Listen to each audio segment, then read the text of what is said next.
to Yeah, that. we got a deep dive today. What's that? What are we deep dive? Oh, we got a very good deep. So first of all, welcome back to World War Fun. So great. We in here. We're doing a deep dive. No today. penguins allowed. No penguins allowed. Penguins allowed. If you know what that means, you know what that means. You know, you get it. And if you don't know what that means, you know what that means. You about to find the fuck. Use your fucking bird brain and We're both kind of dressed like penguins. We're both wearing black and Oh, white. I know. I didn't even think about that. That's crazy. Unplanned. That's crazy. Yeah, that was unplanned. Doesn't feel that way. No, well, technically, my shirt was planned all night. You were thinking about. I knew what I was going to because it's a deep dive. It is a. We're doing a deep dive. Oh fuck, he's going back in time, dude. Yeah, we're doing a deep dive today. On first of all, we're going to be talking about a very special person that is near and dear to both of our hearts. Also, you and him are very similar in a lot of ways. All right. Yeah, we're going to talk about Edgar Allan Poe today. Oh my lord. And you guys, so the first similarity that you guys have, neither one of you from Philadelphia. Neither. Both of you are published authors that Philadelphia claims. Sure. Okay. You're claimed by Philly, both of you. You both have that mustache. Sure. And I'm not sure, but I think you guys are about the same height. I would say, yeah. I mean, everyone back in antiquity was shorter. Keep that in mind. That's not antiquity. I mean, it's back in time. Back in the day. It's back in time, dude. Yeah. They were short. I'm biblically accurate. I'm a biblically accurate male. Okay, yeah, biblical times it's antiquity. I'm the same height as Jesus. Yeah. Apparently, Jesus was not 6'2", that he keeps getting portrayed as. That's height washing in fucking major religions. I don't like it. Jesus was short. Yeah. As fuck. Which makes his, miracles that much more impressive. So it says that Edgar Allan Poe was 5'8", but I think they're cooking the books a little bit. 5'8" on a good day. Is in parentheses good day? yeah. 5'8" on a good day. They also wore heels back then. They did. The men wore heels. Everyone was wearing heels. And I'm not going to assume that he was getting his height measured in flats. No, definitely He doesn't not. strike me as He was the type. wearing stilettos Dude. all the time on those cobblestones. All the time. He was just marching around. So here's why are we deep diving on? So we're deep diving on Edgar Allan Poe. What we're going to be focusing on today is how he got famous. We're also going to be talking about. Do you know what he was known for mostly? Because he wasn't known for his literary writing, but he was known in the writing world. I don't know what he was known for. Dude, he was a critic. He was a literary critic. Oh, of course he was. Of course that depressed fruitcake was a Okay, critic. so obviously you go to the immediate. Of course he was. Of course he was. Actually, obviously that's what you want. However, you have to give him some credit because he didn't want to work a normal job. He wanted to be a writer. Look, I like where his drive's at. I like what he's doing. However, being a critic is like, I'm not saying it's not a hard job, and I'm not saying it's not an easy job, but what I am saying is like, back then, what a lob up. Everything sucked back then. You could easily criticize everything if you were living back then. But so let's say everything sucked. However, everybody wrote in a way that was very, very, we'll say literary, right? But it's very, very poetic, even in prose. Sure. That was the gayest statement I think I ever Wow, said. Very poetic, even in prose. Well, so what I'm trying to say is like it's hard to read now. It ain't easy to read. Shit has changed. Yeah, no, and it's because that's what I think is so funny too. When you go back and like you read like Lewis Carroll or someone of that same time period that they like. Don't get me wrong, Dickens, Carroll, Poe, all these men are writing well, but like when you read it, it all has the same like cadence and verb, and it's like. I understand the stories are different, but the way they're being told, all in my brain, they get jumbled in the same. It's like a little like too much flourish. Yeah, you're It's really like- putting too much mustard on that. And hot one dog mixed there. writing. Yeah, it's wild. They were way ahead of their time. Like it was all behind the back, no look sentences. Dude, every one of these guys is the professor. They were dribbling paragraphs off my forehead. It's so hard to read. Dude. They'd hit you and then they'd rub the top of your head and then turn around. Like, what is that? I'm looking everywhere for what this sentence means. Yeah, and they're already on to the next story. Yeah, I wonder if there was ever a person who's like, look, I love what you did here. Too many syllables. What the fuck are you doing here? Yeah, you know this is a children's book, right? What are you doing? Half these kids can't read. Why are you writing like this? This is insanity. Dude, do you know that he died of mysterious causes? There was a lot of mystery and controversy around his death. I do know about the mystery around his death, and I had heard that when he was found in Baltimore, he died in Baltimore. He also was found wearing another man's clothes. Allegedly wearing another man's clothes, but at this time in his life, Edgar Allan Poe was dripped out. Straight up. He was swagging on 1,000 at this time. He wasn't always though. No. He had to build up to it. He did. But at this time he was. But when they found him, he was also huge at this point in time. Like I think was it opium or was he just a huge drunk?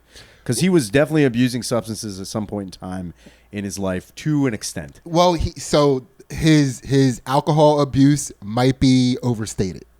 Okay. He might. So I think what happened. So allegedly, this sounds like everything that happened during my DUI trial, dude. Maybe overstated.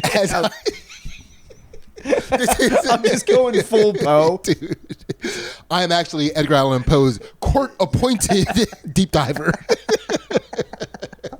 Allegedly. Yeah. Allegedly. It's alleged. So here's the deal.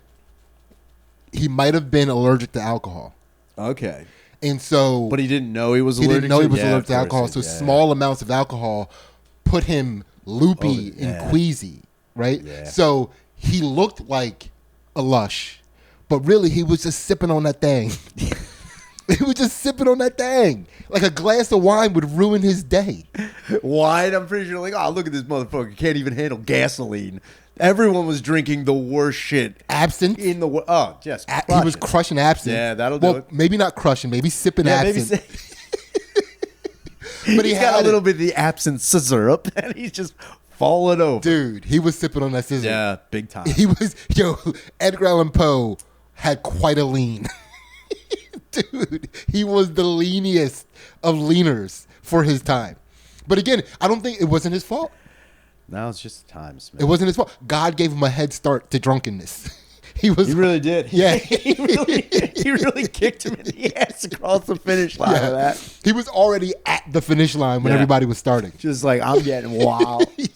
Buck. Dude, my man showed up crossing leaning through the tape, crossing the finish line. Yeah, but the tape was hitting him face first. It was. Falling forward. It did. That's how Edgar rolled. So what do you know about the conspiracy of his death? The one thing I had heard is that during this time when he was found in Baltimore, now there might have been, I can't remember if it was, I don't know if it was like a citywide election or some sort of.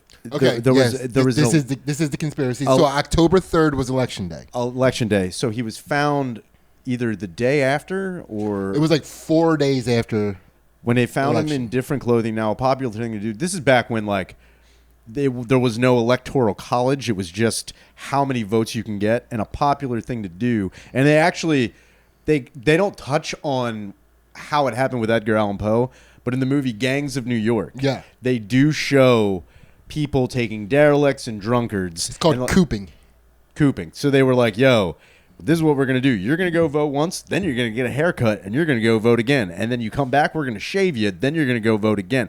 They were basically like, how many votes, how many times can you vote? So that was during the Gangs of New York time. That was early. That was the early days of cooping. Okay. That's when you would shake your fist at somebody and make them do it. Yeah.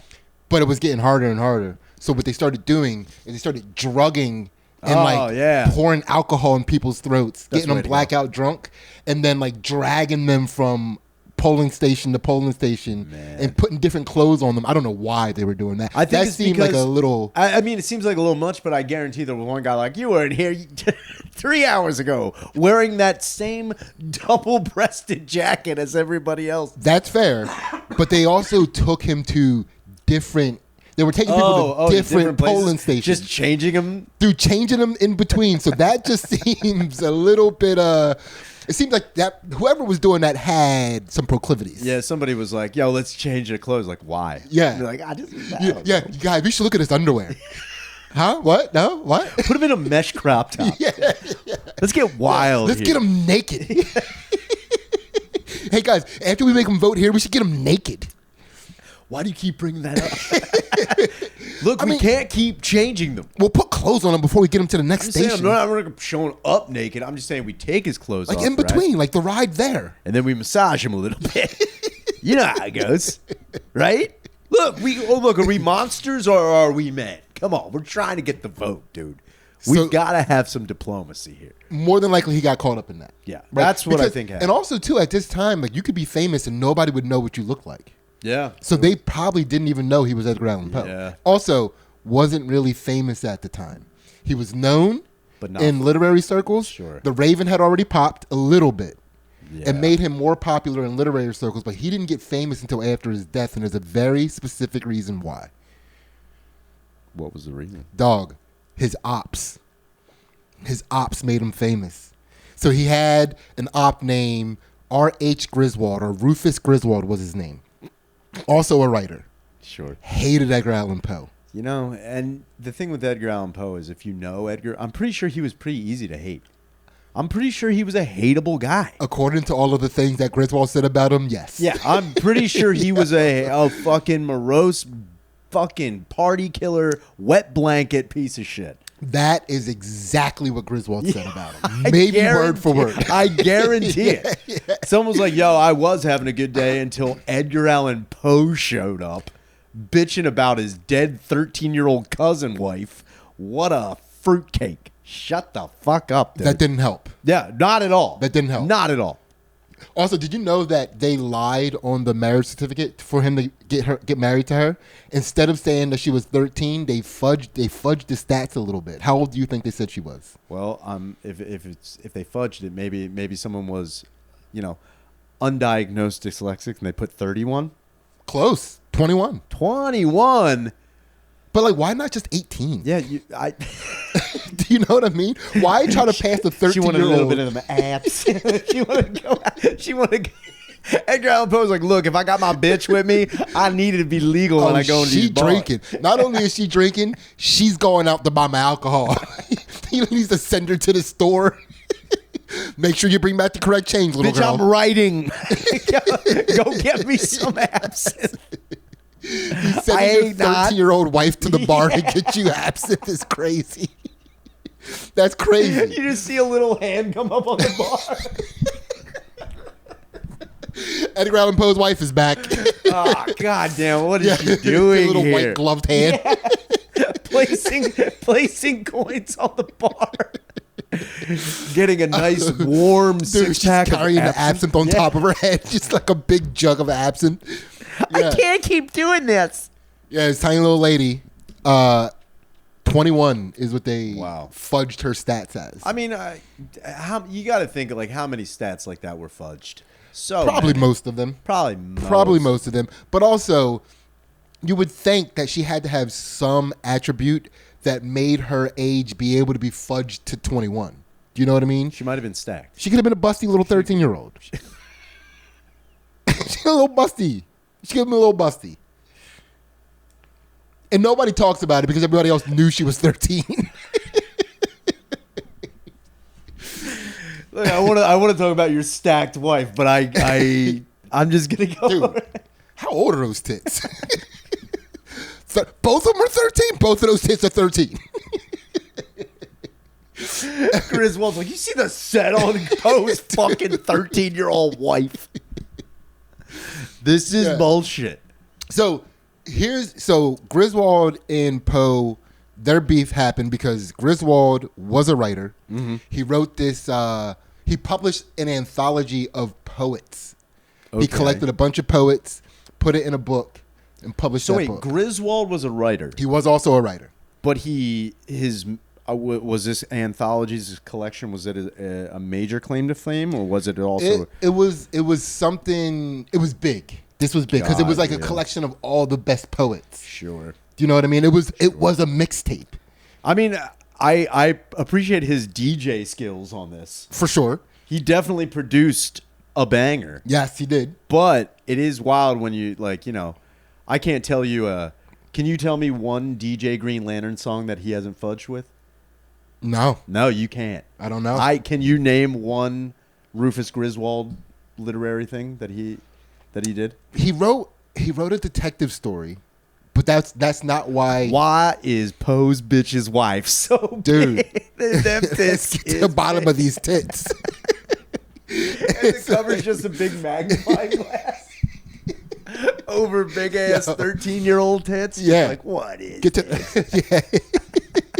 Oh, no, actually, the book's just called 13 question mark. That's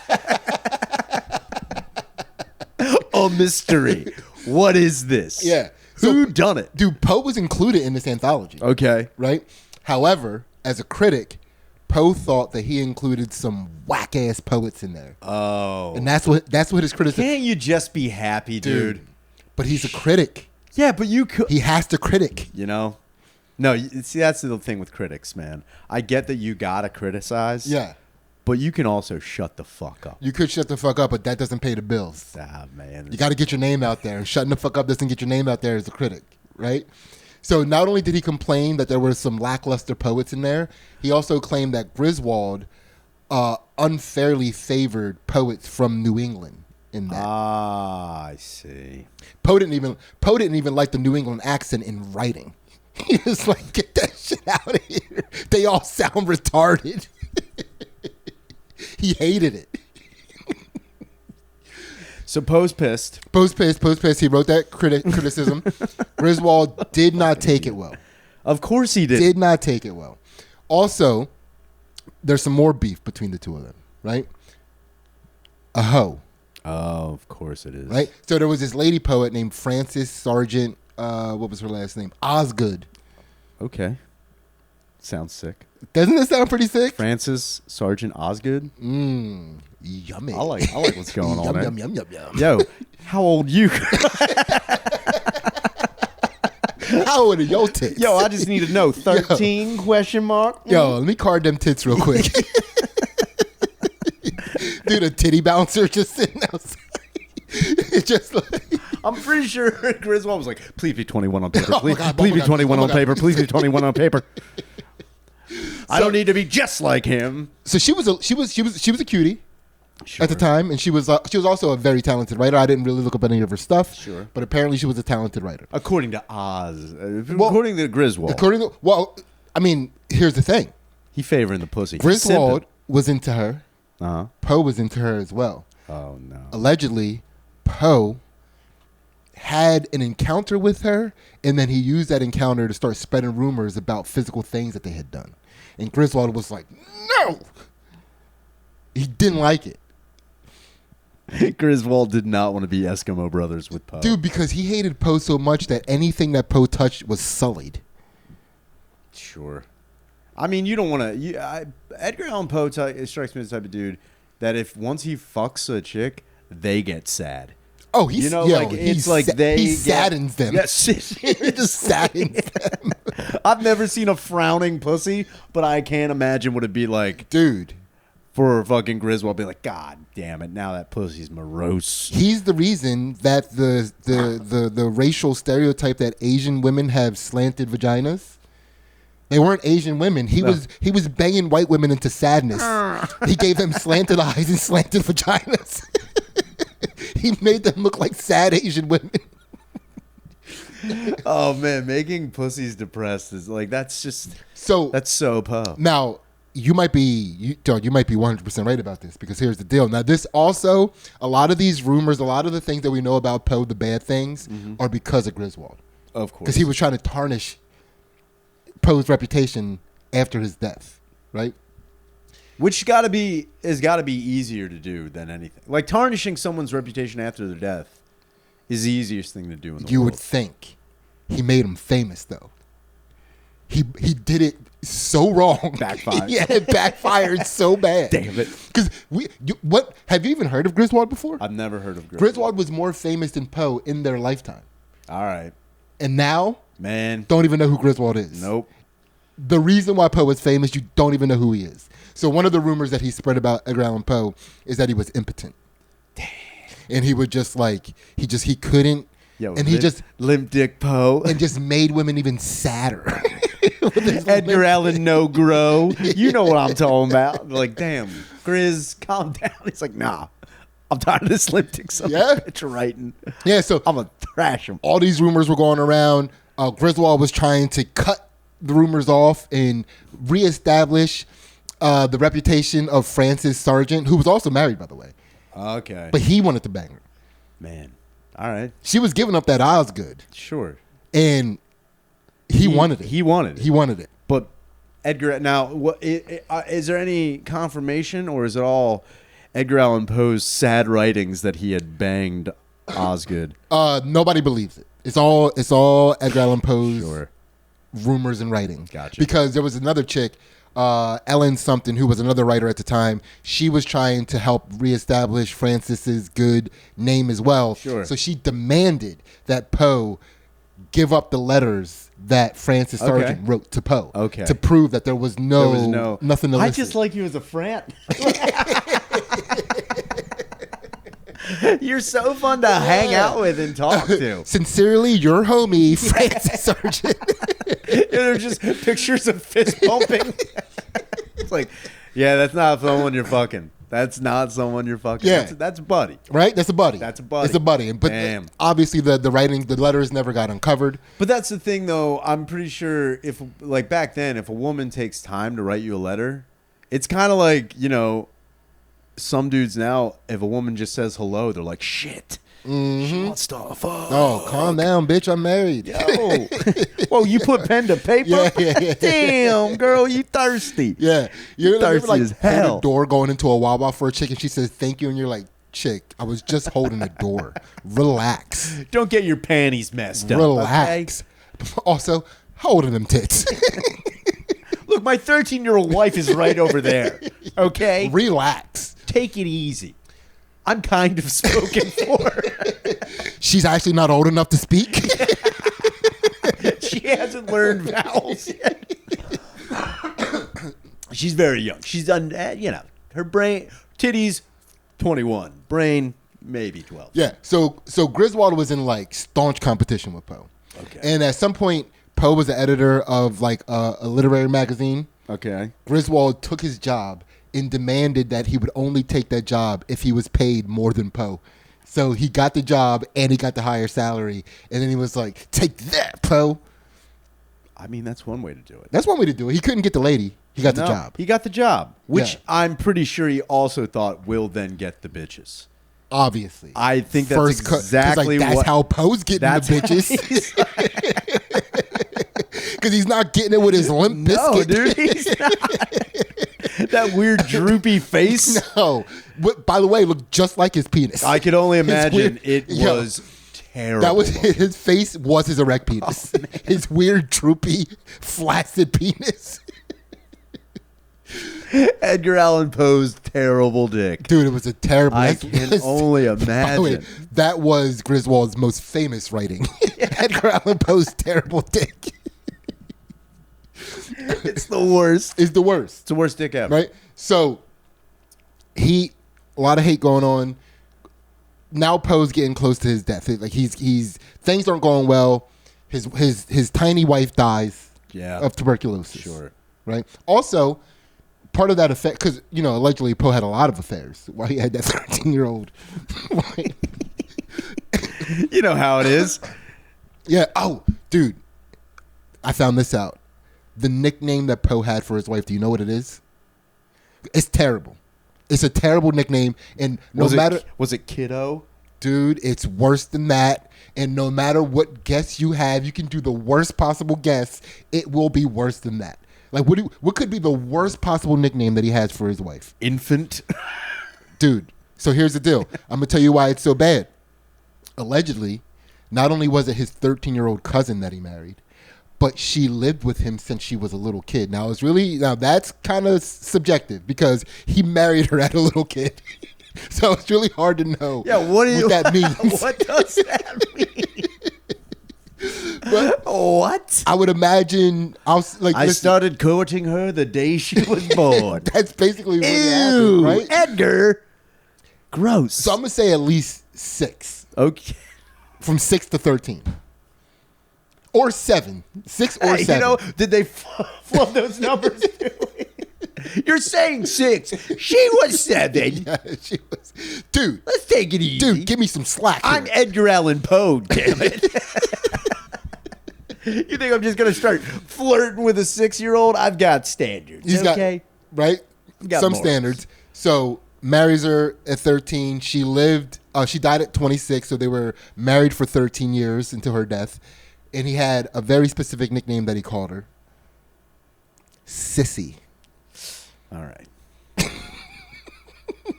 Poe, cut it out.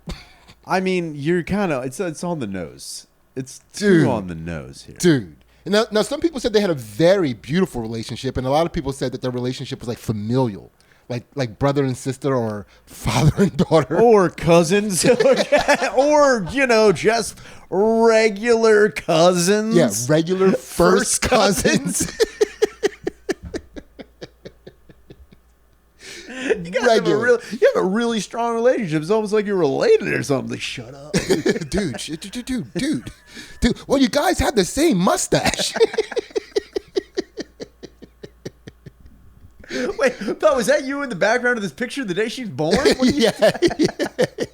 You cut the cord? You see Poe?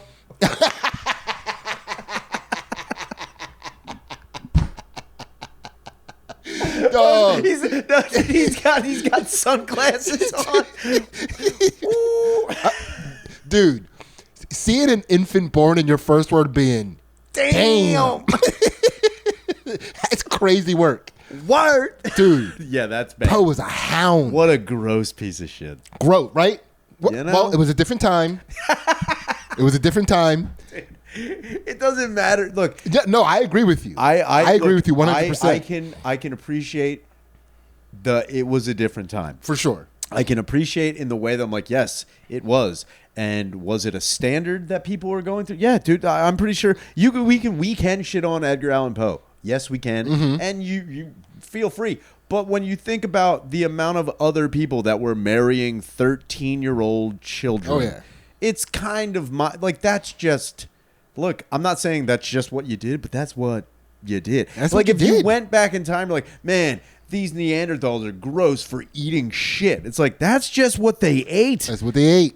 Like, it was a different time. They didn't know any better. And whether or not they should have or would have or could have, that's just what it was. And also, if you spot a bitch at 13 that is kind of hot, you're like, well, she might not make it past 26. Yeah, the life expectancy is a different. That was another thing that someone had brought up when they, years ago, they were talking about like, oh, you see these men that are in their 30s marrying these 13-year-old women. Mm-hmm. And it's like, yeah, that's gross and weird.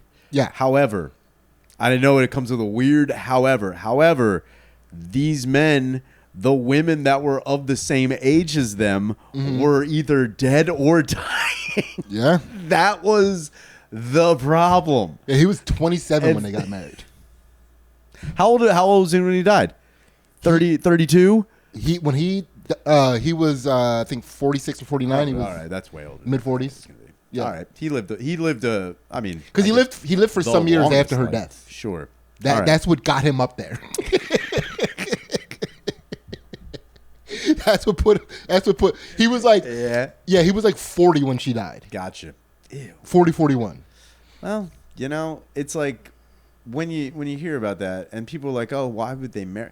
Well, you either unless you were like of wealth, mm-hmm. you were working as a farmhand or had a farm or some sort of like, physical labor, laborious, demanding job that you needed help with. You needed someone who was fertile enough to produce the most amount of kids mm-hmm. they could have.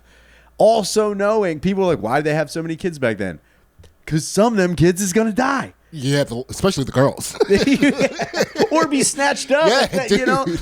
Oh, they got married off at 13. Yeah. Damn it. Yeah, she can't walk yet, but she's already married. That's the last thing you need as a father. Yeah. It's like, what happened to my 13-year-old daughter? For Edgar Allan Poe, you got to think about this, too. He was a gloomy personality. He had a droopy limp dick. Yeah. You gotta marry a woman who doesn't know how the world works yet to convince that this is the guy. This is how it always is. This is the. I don't know how many penises you've seen before. But this is how they all look. Yes. No matter what Griswold says.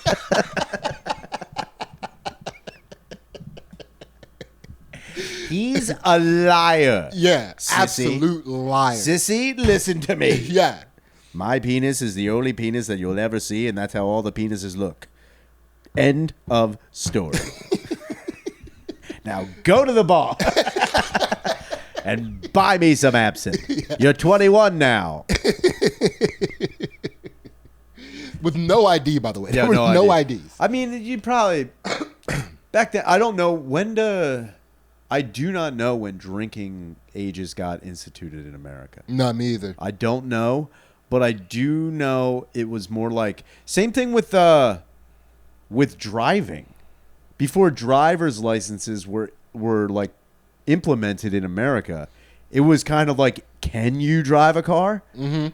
And if you can, then you're driving a car. So it's like even children could operate motor vehicles if they were able to do so. So the national drinking age of 21 was implemented in the United States on July 17th, 1984. 21, definitely. But I know it was 18 for a while. It was actually 18 state to state because I know my mom and my uncles would drive to New Jersey where it was 18. Yeah. It was 21 in Pennsylvania for a while before it was 21 in New Jersey. They would drive to New Jersey. So most states implemented a drinking age of 18 in the early 1970s. Gotcha. Specifically between 1970 and 1975, this change occurred to align with the 26th Amendment, which lowered the voting age to 18.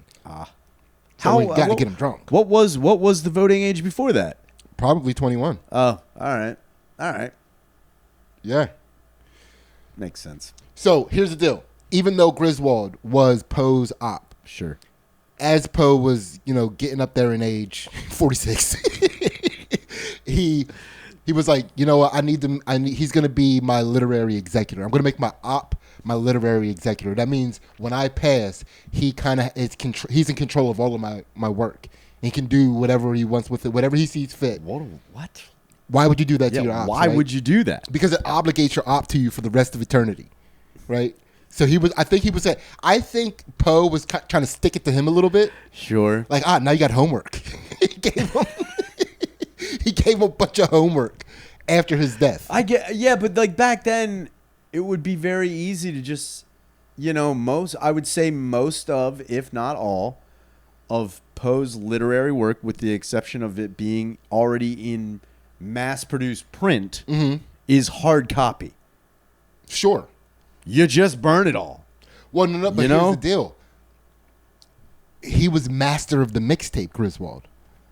So Poe knew he was just going to add his short stories and stuff to some of the mixtapes that he put out. I mean, for the rest, that's what I think he did. I think he was like, "Oh, this is what this guy's good at. I'll give him," because his work was regarded as genius, even though he didn't pop yet. Sure. I mean, if I was that guy, I would have just taken him, like, all right, I have all of Poe's work. I'm just going to change one word. It's like, it's like the telltale heart will now be the telltale fart for the rest of, like, just to do it. It's like, now no one's going to care. Just changing one thing. Just a story about a guy in a chair. Under the floorboards is another man farting while he's trying to, like, officer, I have a cough. He's trying the telltale fart. That's hilarious. I mean, even like just taking The Raven and changing the last three stanzas is like, I'm gay. I'm gay. I'm gay. I'm gay. I'm gay. I'm gay. I'm gay. I'm gay. Quote The Raven, I'm gay. That would. He's like, yeah, I got him I got him. He's in hell and I win. That's what I figured would happen. You would think. I would have thought, but you know what? I'm not Griswold. So Griswold was like, nah, I know what I'm gonna do. I'm going to take control of writing this man's obituary. This is what made Edgar Allan Poe famous. He tried to disgrace him in his obituary, and people read it and was like, this guy sounds kind of cool. Then he started like, it's an obituary. It's like, yeah.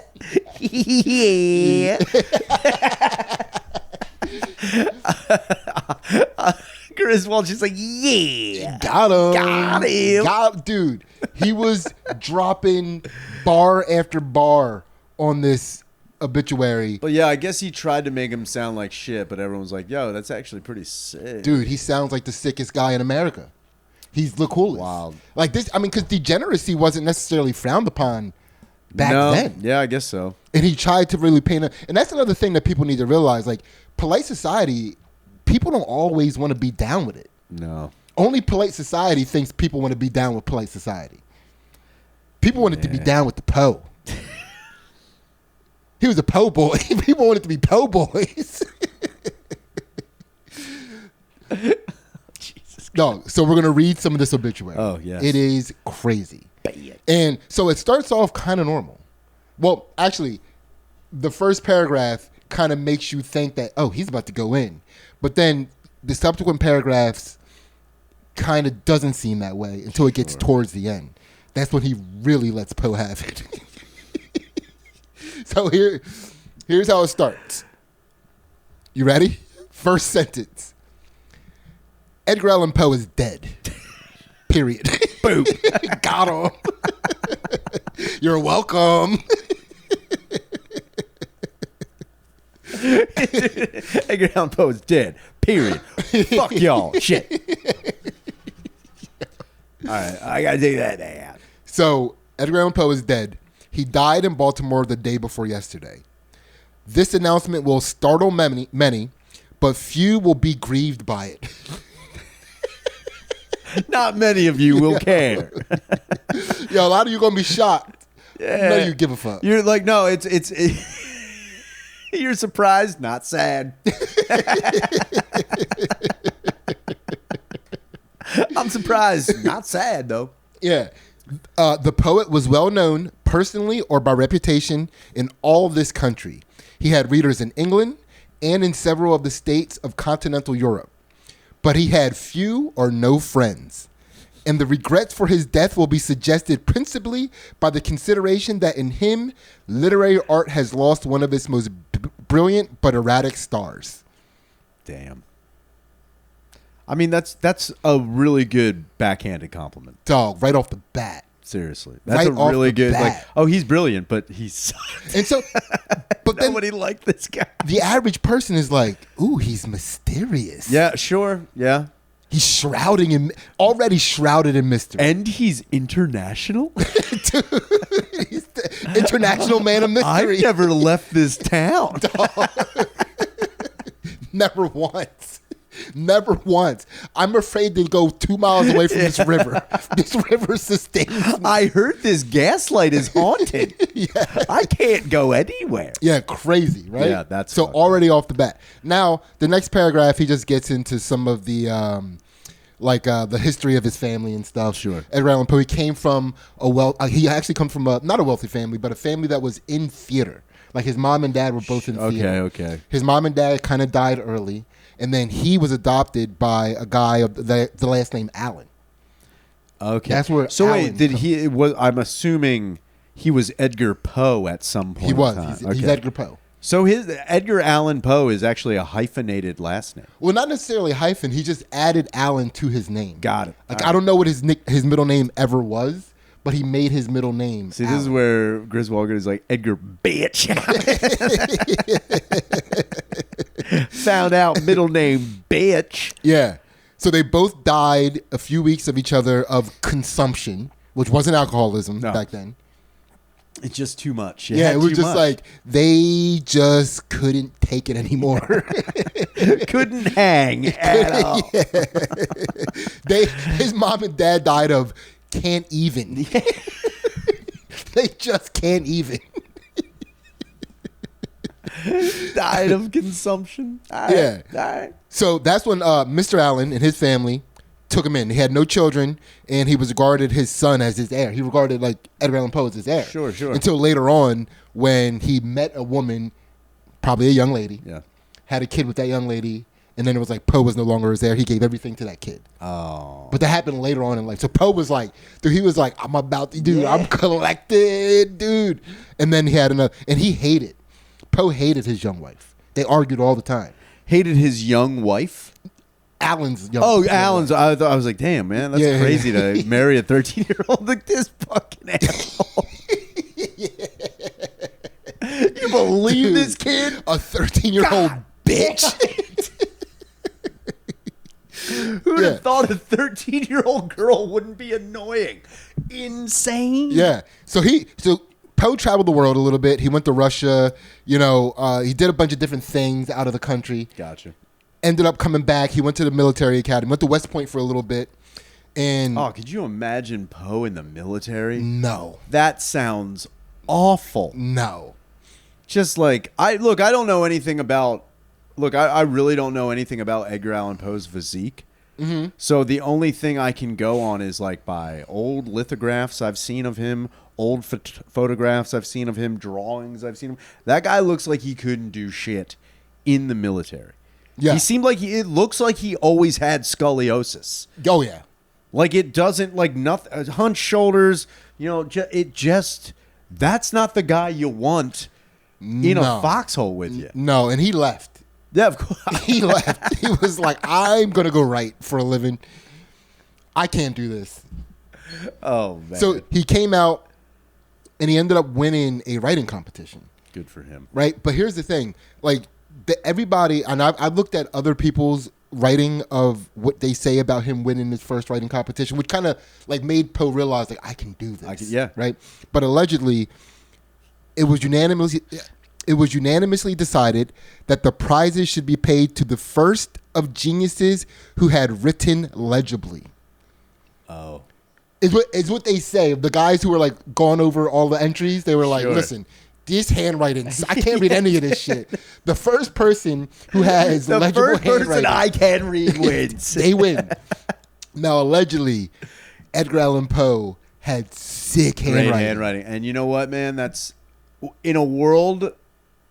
okay, so I'm willing to bet. So they had the printing press. Yeah. I'm willing to bet there were no like typewriters. I don't know when the typewriter was invented. I don't know. No, there was typewriter. There was a typewriter? Yeah. He didn't have to handwrite. Got it. But that was his way. He handwrote all of his work, all handwritten. Wow. Because he had beautiful calligraphy. He was a calligraphist. I guess if you got that going for you, you might as well just fucking wing it. Yeah. So later, Thomas W. White had then established this Southern literary messenger at Richmond. Upon warm recommendation, Mr. Kennedy Poe was engaged at a small salary, we believe, of $500 a year. Now he got that job. $500 a year, contest. dang. Yeah. And let me in check. old timey money. That's like, I don't even know. Take a guess. I'm gonna say $500 a year. What year is this? Say 1830. $500 a year. I'm gonna say that's like probably like $300K now. Not quite. It's not gonna be that high. Oh dang. $18,098. All right, not great. No, he was poor. Poe was living in poverty.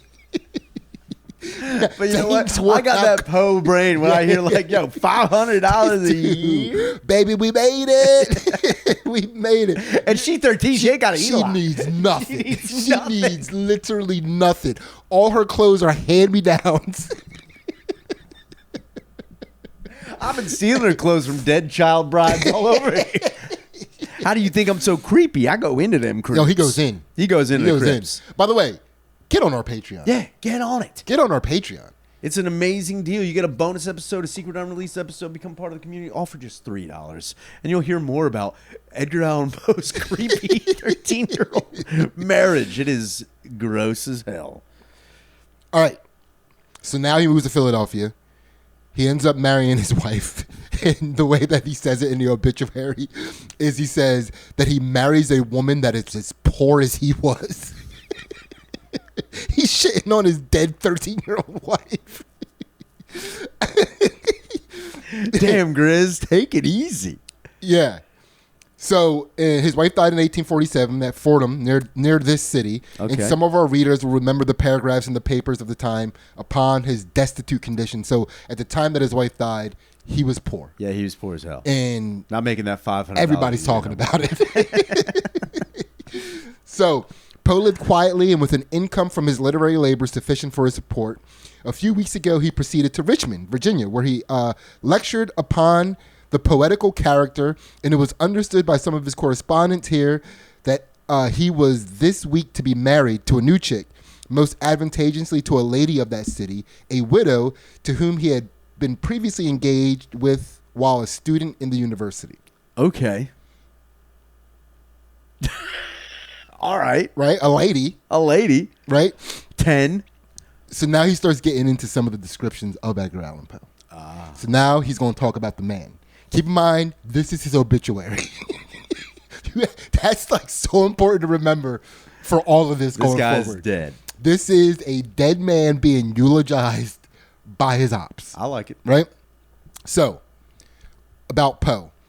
His conversation was at times almost supremortal in its eloquence. His voice was modulated with astonishing skill, and his large, invariably expressive eyes looked repose, dead, or shot fiery tumult into theirs who listened, while his own face glowed or was changeless in pallor, and his imagination quickened his blood or drew it back frozen to his heart. So the only time you would see life in his face is when he had an idea. Like when he had a fit of passion for his writing, sure, he looked alive. Every other time, he just looked like a dead piece of shit. He was a dead piece of shit. Which makes sense, again, if you go and look at any photograph of Poe, he is just he looks post-mortem. Yeah, because you want to be gross. Like, oh, no, that's how they had to pose back then because pictures took so long. He had the Edgar Allan pose. That's just what that was his pose. Nah, man, that was his face. That was just his face. No, that was his face. So his imagery was from the world which no mortal can see, but with the vision of genius. Suddenly, starting from a proposition exactly and sharply defined in terms of utmost simplicity and clearness, he rejected the forms of customary logic, and by a crystalline process of accretion, built up his ocular demonstrations in forms of gloomiest and ghastliest grandeur, or in those the most airy and delicious beauty, so minutely and distinctly, yet so rapidly, that the attention was yielded to him, was chained, and it stood among his wonderful creations, till he himself dissolved the spell, and brought his hearers back to common base existence, by vulgar fantasies, or by exhibitions of the ignoblest passion. So what he's saying here is even if he started to look normal, even if you were in his presence and for a split second you were like, oh, this guy kind of looks normal, he would ruin it when he opened his mouth and started to say things. He would just say the strangest things and just ruin y'all guys ever think about a prolapse 13 butthole? What? Nothing. Nothing. Sorry, I've had a little bit of absinthe. I'm sorry. I'm thinking about opening up a crypt later and taking a shit in a coffin. Yes. What? Shut up, Edgar. So we'll skip ahead a little bit, because dude, this is so long. Do you see this paragraph? See how big this paragraph? Dude, his obituary is 16 of these. What the fuck? 16 paragraphs. That's too long of an obituary. Dude, he was going in on this man. He also calls him a liar at one point. And I wish I would have highlighted some of this, but okay. There seemed to be no moral susceptibility in what was more remarkable in a proud nature, little or nothing of the true point of honor. He had, to a morbid excess, the desire to rise, which is vulgarly called ambition, but with no wish for esteem or love of his species, only the hard wish to succeed. Not shine, not serve, succeed, that he might have the right to despise a world which galled all of his self-conceit. Dude, he was all about the money. He's all about the money. He hated people. He ain't like any of y'all. He wanted to be a miser, but he couldn't. Because he fucking... Look, I can't say Edgar Allan Poe sucked. but he sucks. Yeah, dude. I wish I could. I wish I could quickly find the way he calls him a liar, because he says like he doesn't call him a liar. He says that he has no obligation to the truth. It's like very literary the way he calls him a liar. But no obligation to the truth is pretty good though. It's good. Dude, it's pretty good. He's beautifully written the way he calls him a liar. Saying like if I think I'm going to start doing that. Is saying you lack verisimilitude and you have no obligation to the truth. And someone would be like, what? Yeah. You married your 13-year-old cousin, you bitch. Yeah, so here's where I think this is now we're skipping to the end. Dude, he calls out so many other things in this obituary. But we're going to skip to the end. And he goes, we must omit any particular criticism of Mr. Poe's works. As a writer of tales, it will be admittedly generally that he was scarcely surpassed in ingenuity of construction or effective painting. As a critic, now keep in mind, his beef with him is as a critic. Dude. As a critic, didn't know shit about fuck. Dude didn't know fucking anything. Dog. If you read anything about him criticizing, just know. If you happen to go back into the history of his critiques, you're going to see some bullshit he wrote about me. Yeah, just keep going a little bit, because I want you to hear how he said it and see how accurate you actually are. I'm just saying, it's like, if you go back and read some of the things, it was completely fucking, he don't know shit about what I'm doing with my life. I'm just trying to make the world a better place, bring more writers to other people. But no, Edgar Allan Poe got a little bit of bitchiness in him. One, I can write. I just want to let everyone know I can. I'm the writer. I can write. I'm the writer. I'm sorry I saw something cool and thought y'all would want it. And this motherfucker coming at me, fuck him. He wrong. So here's how he says it. As a critic, he was more remarkable as a dissector of sentences than as a commentator upon ideas. Yeah. He was little better than a Carpin grammarian. Don't on him. Dude. Carpin grammarian. Dude. Now listen. If he's talking about ideas, don't listen to him. He's talking about commas. Yeah. He's a comma guy. I know exactly. He's like, look, I will say I fucked up. No semicolons. I'll grant you that. Look, do you know how hard it is to put a compilation together? I can't check everybody's comments. I'm sorry. I'm not an editor. I just know what I like. It's good. It's good. Let me put it in there. I know what's good. Fuck you, Ed. I know what the people like. I'm sorry. That's what I do. I connect people to what they like. This motherfucker going off about an exclamation point. Fuck you. Yeah. Dude, Griswold might be DJ Khaled. It's the people. Dude. It's the people. He's trying to bring people together. It's like, yeah, you might not know about this motherfucker. I'm going to show you what it's all about. Yeah. And then you got Edgar being like, actually, that's not what we do. Yeah. The only time he ever met Edgar Allan Poe's wife, he said to her, "You smart."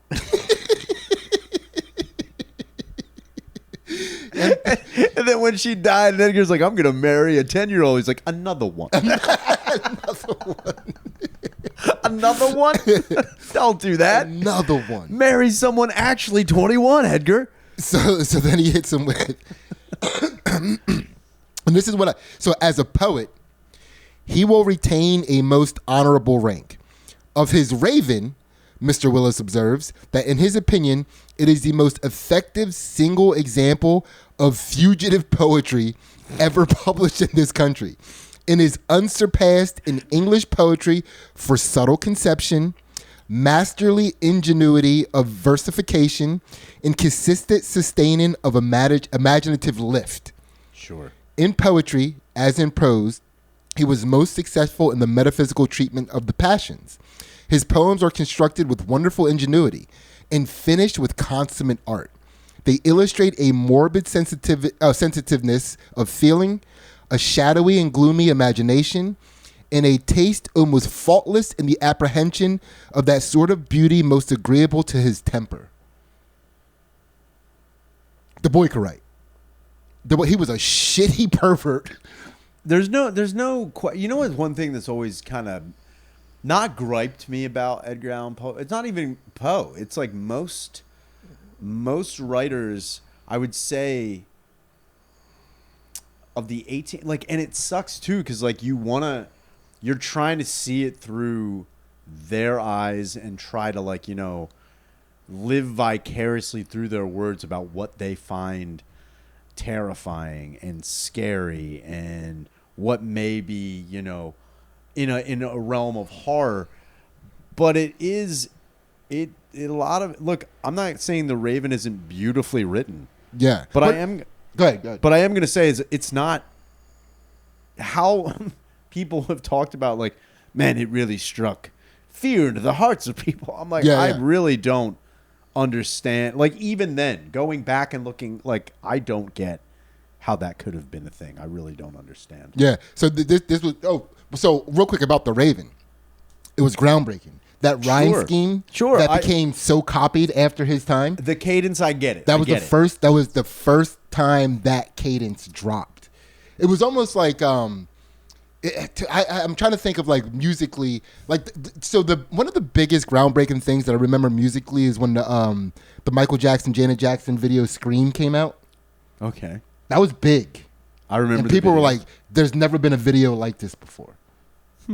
Right? What do you? I mean, you're better with that stuff. What comes to your mind? I'm trying to think the one of the best video. Like, are you talking about, like, song or video? It was. I mean, everything. It all kind of hit kind of big. I mean, I would honestly say, if we're going Michael Jackson, it doesn't have to be, but if you have I'm just saying, if we're going Michael Jackson, who, you know, his music videos along with the songs that he was making were, you can have just the song, but the video that went along, like, I would say Smooth Criminal is one of those songs that, like, the way that the bass line is, the way, like, every part of that song, I would say definitely influenced everything after, like, with even pop music. When people saw it, they're like, fuck, man. So his Raven was Smooth Criminal. Straight up. I mean, it just changed culture, the culture of writing after him. Yeah. You know? I would say the only other song that I remember here, like, you know,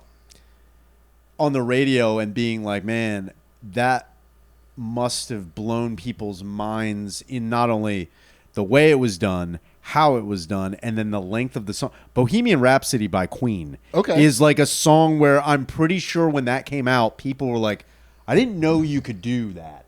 I wasn't ready for that. And even though it was way after his time, I guarantee you that song was in Poe's head 24 hours a day. 24/7. That song was in his head. I have a little girl. Yeah, but he's like, I see a little girl. He just stopped there. Will she be my wife? Will she be 13? Gotta come in this. Yeah. How old are them titties? So I found the line about how he's a liar. You ready for this? Yeah. Okay. Quote, still, though he regarded society as composed altogether of villains, the sharpness of his intellect was not of that kind which enabled him to cope with villainy, while it continually caused him, by overshots, to fail of the success of honesty. Dog, that is the most beautiful way I've ever seen somebody called a liar in my life. In my life. Oh, man. That is, that's probably... I mean, even as a dead man, that's hard to just walk away from. It's hard to walk away from. And I think... So, wait. Did Poe... Edgar Allan Poe didn't have any children, did he? Dude, flaccid penises can't I know. I mean, I know he's got a flaccid penis, but there's got to be a way to get cum in there. And back then, in the 1830s? What, like a turkey baster? Like, how are they getting cum in places? You scoop it up and you push it in. No doubt in my mind they were trying to scoop cum.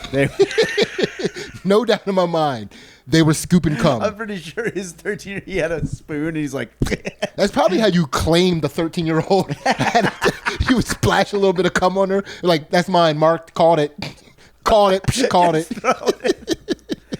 Edgar, you got to stop, man. You've already done this to 17 people. Dude, you can't have all them child brides. What are you doing? It's too many child brides.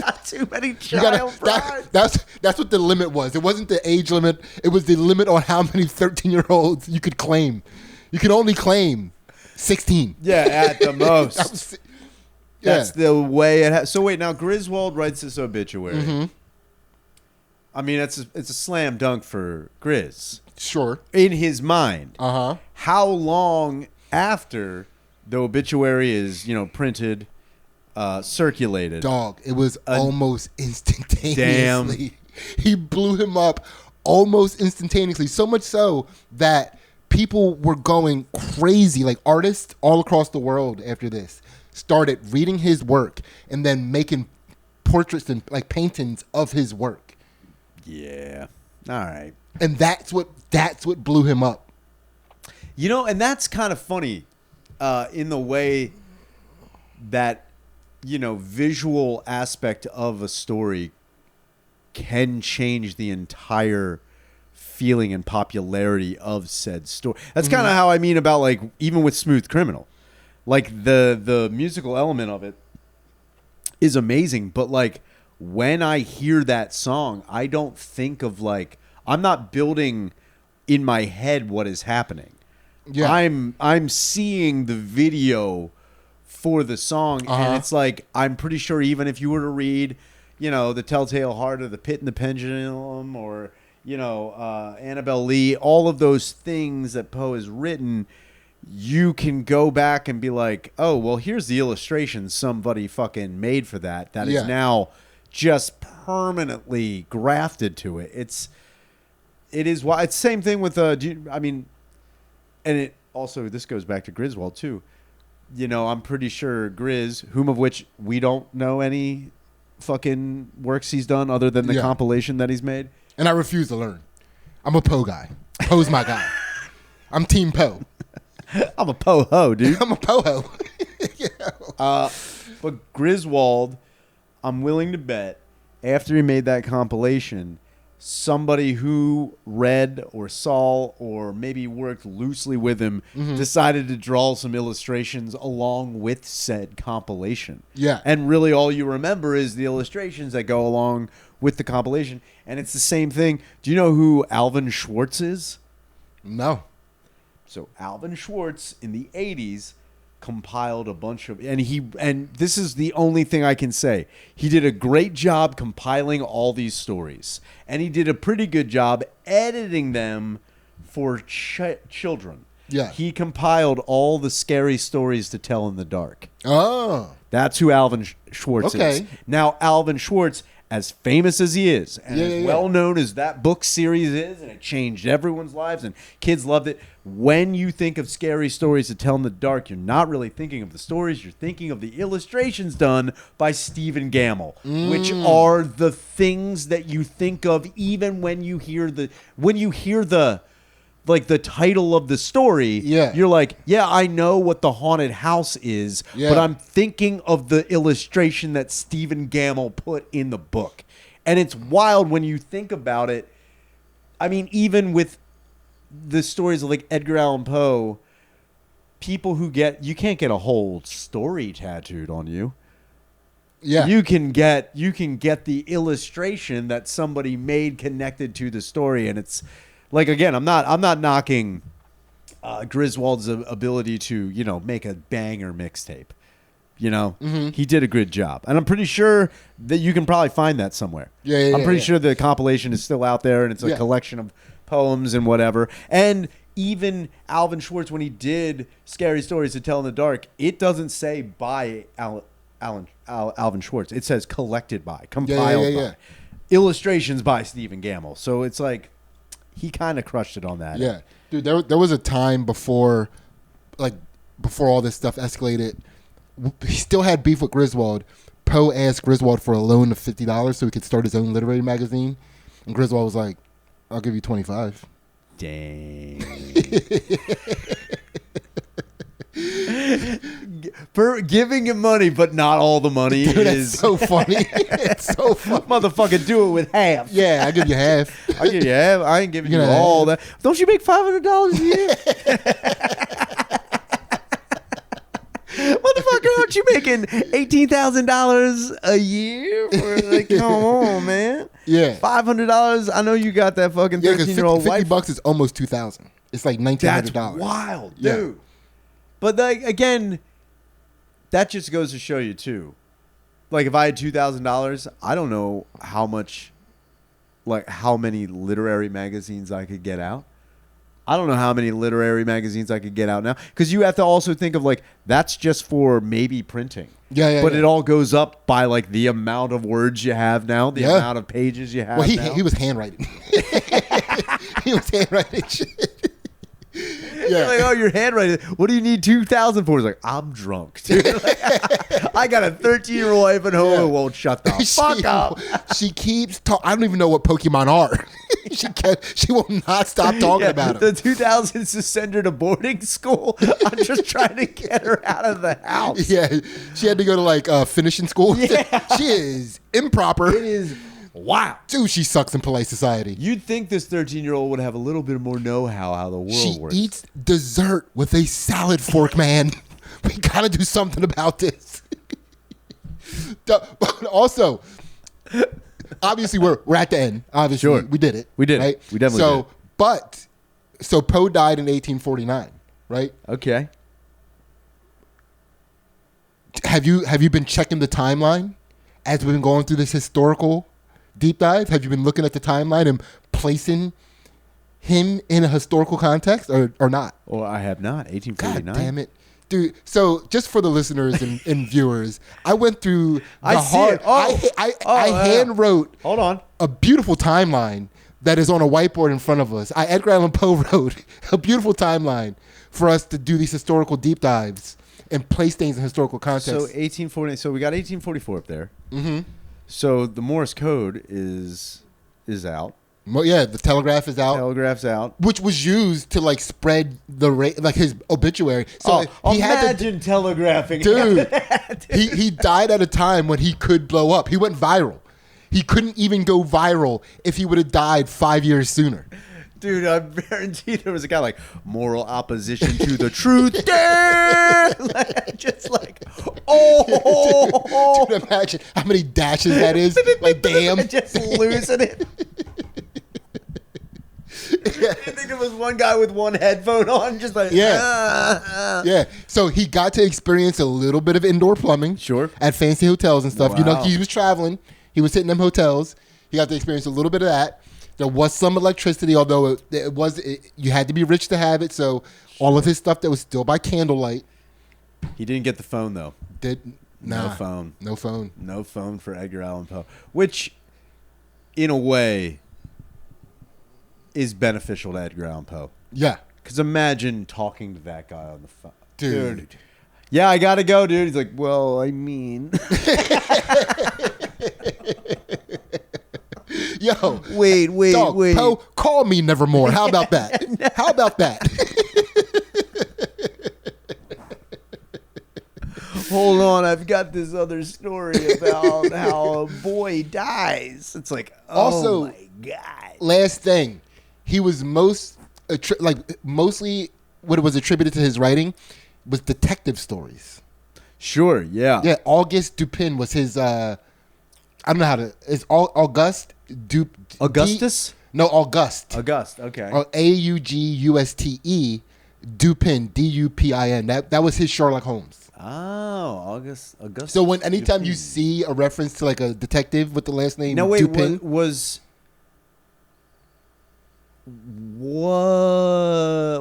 that before or after Sir Arthur Conan Doyle did? Oh, I don't know.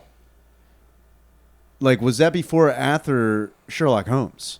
Let's find out. Because if it was before, dude, ripping off. Then again, you know, who knows if it was ripped off? You know, everything exists in a fucking vacuum. The Sherlock Holmes canon, 4 novels and 56 short stories. I should put my glasses back on. Was written and published between 1887 and 1927. He ripped it. Damn, dude. He ripped Poe. That's how big Poe got. That's how big he was. Sherlock Holmes is a Poe iteration. That's Poe. Damn, that's dude. Poe right there. That is That's fucking wild. Then again, what are you gonna do? Yeah. You know, I'm pretty sure Doyle was like, "Yo, I'm gonna take this dead sad man story," and he's probably like, "Yo, who's gonna know? Yeah. No one's gonna know. Everyone's gonna be singing the praises." Yeah. Who's gonna Poe? I bet when he wrote it, like, how'd you come up with this? Like, I don't Poe. I don't. Who posed? Why do you keep? I'm just a that? genius. Don't you dare investigate this, dude. I'm just a dark and tortured genius. 13. He calls up Griswold like, "Yo, did you read that story?" look on page 7, dude.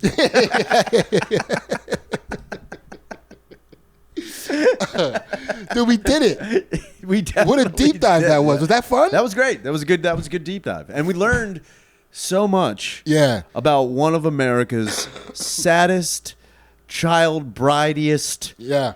Authors in the world. And remember, as we say about the World War Fun deep dives, we don't guarantee that you'll learn something, but if you do, you'll never forget it. Do we say that? I say that. I say when I tell people about the podcast, they get really excited about just the general nature of the podcast, how we just like riff on one thing over and over. Dude, that sounds like a moral opposition to the truth. Right Yeah. It's like, I don't know if we've said that. So, and then I tell them, look, we also do deep dives. And I go, you do deep dives with that style? I'm like, yeah, and if we don't guarantee you learn something, though. But if you do, you'll never forget it. All right. Like, whatever they take from, like, well, people will take everybody's going to take one thing different from this. And they'll bring it up in conversation. You know what is funny? I think most of the things they're going to talk about is just child brides. That's the thing. When I hear about a dude who's like, yo, he was rich, he was famous, he was also this and that, I'm like, awesome. It's like, and he happened to marry a 10-year-old. It's like, yeah. Oh, she was 13. Got a little bit of the ick. She was 13, on the books 21. I mean, I got to be honest with you. If Poe was alive today, he'd be jamming R. Kelly's Age Ain't Nothing But a Number. Dude. He would just be like, yo, it don't matter. Dude. R. Kelly is definitely the Edgar Allan Poe. He is. He is Poe. Of our day, dude. He's yeah. Well, we definitely did it. We did it.